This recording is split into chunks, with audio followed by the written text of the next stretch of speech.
আমার ভাই এবং বন্ধুগণ, দেশ আমরা নতুন করে একবার দ্বিতীয় স্বাধীনতা অর্জন করেছে বলে দেশের মানুষ কিছুটা স্বস্তির সাথে যখন জীবনযাপন শুরু করেছে, তখন আমরা লক্ষ্য করেছি একটা দল নির্বাচন নির্বাচন নির্বাচন জিকির তুলে অন্তর্বর্তীকালীন সরকারকে ব্যর্থ এবং তাদেরকে অস্থিতিশীল করে যেনতন একটা নির্বাচনের পায়তারার অংশ হিসাবে এই অন্যায় অপকর্মগুলো শুরু করেছে।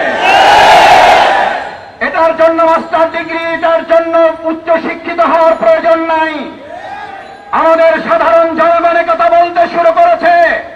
এটার জন্য আজকে শুনলাম সাংবাদিক সম্মেলন করে তদন্তের কথা বলা হয়েছে।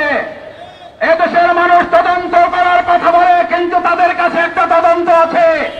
যারা যেন নির্বাচন করতে চায়, অস্থিতিশীল পরিবেশ তৈরি করার মধ্য দিয়ে তারা সেই ঠুনকো নির্বাচনের আয়োজনে সরকারকে বাধ্য করার অংশ হিসাবে এই সমস্ত ষড়যন্ত্র চালাচ্ছে।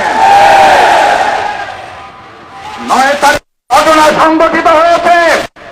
আজকে সাংবাদিক আমরা সেই দলের কাছে জানতে চাই, 9 তারিখে আপনার নেতাকর্মী হত্যা হয়েছে, আপনার তো সেদিন সাংবাদিক সম্মেলন করে জনগণের কাছে আপনার ঘটনা উপস্থাপন করার কথা ছিল। আমরা করে আপনারা আপনাদের অপকর্ম চাপা চাপা দেওয়ার সব চেষ্টা ব্যর্থ হয়ে যাওয়ার কারণে জনগণের তোপের মুখে করে এখন আপনারা মানুষের সামনে এসেছে। আমার ভাইয়েরা, আরেকটা কথা বলে শেষ করতে চাই। পৃথিবীর ইতিহাসে সম্ভবত এটা বিরল ঘটনা, মানুষ আন্দোলন করে সরকারের বিরুদ্ধে, আর আমাদের দেশের মানুষ এখন একটা দল ক্ষমতায় আসতে পারে এই আতঙ্কে তাদের বিরুদ্ধে এখন এই পতনের আন্দোলন শুরু করেছে। এটা পৃথিবীর ইতিহাসে কোথাও পাওয়া যাবে না। আপনারা গিনিস বুকে আপনাদের নাম লিখে ফেলেছেন। আপনারা বড় দল, অনেক বড় জায়গায় পৌঁছে গিয়েছেন। আপনারা ক্ষমতায় যাবেন না তার আগেই জনগণ আপনার পতনের জন্য রাস্তায় নেমে গতকাল রাতে গোটা দেশ বিক্ষোভে চলে গেছে। আমরা জুলাই আগস্টে যে স্লোগান শুনেছি, গত রাতে বিশ্ববিদ্যালয়, স্কুল, কলেজগুলোতে সেই স্লোগান শুনেছি। তার মানে আপনাদের প্রোগ্রাম থেকে এখন জয় বাংলার স্লোগান হয়।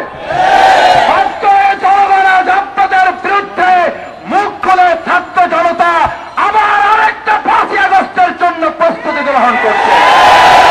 সতর্ক হয়ে যান, দেশবাসীর কাছে ক্ষমা চান, অন্যায় অত্যাচার, চাঁদাবাজি, সন্ত্রাস, খুন, ধর্ষণ বন্ধ করুন, না হলে 5ই আগস্টের মুখে আবার আরেকটা দেশত্যাগের ঘটনা ঘটতে অস্বাভাবিক কিছুই হবে না।